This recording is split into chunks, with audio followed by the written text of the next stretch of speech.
অনেকে আমরা তুলনা করি নিজের স্ত্রীকে আরেক নারীর সাথে, নিজের সন্তানকে আরেক সন্তানের সাথে, নিজের ভাইকে আরেক মানুষের সাথে করে তাকে ছোট করি। করেন এরকম? করবেন না।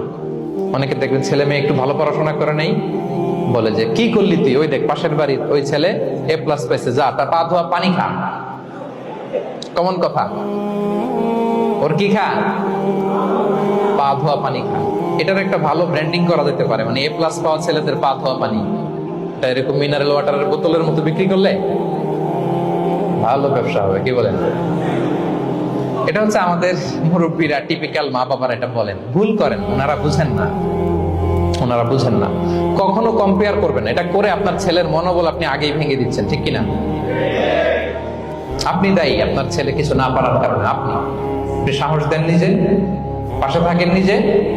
A+ যারা পাইছে পা ধোয়া পানি খেতে বলছেন যে, এই জন্য ওকে, ওই ছেলেকে আল্লাহ A+ পাওয়ার জন্য বানাইছে, আল্লাহ ওকে ওই মেধা দিচ্ছে, কিন্তু আপনার ছেলেরা আবার আল্লাহ তাআলা অন্যদিকে মেধা বাড়াই দিচ্ছে। সে ওইটা পারবে, ওইটা ওই A+ ওয়ালা জীবনও পারবে না, ঠিক কিনা বলেন?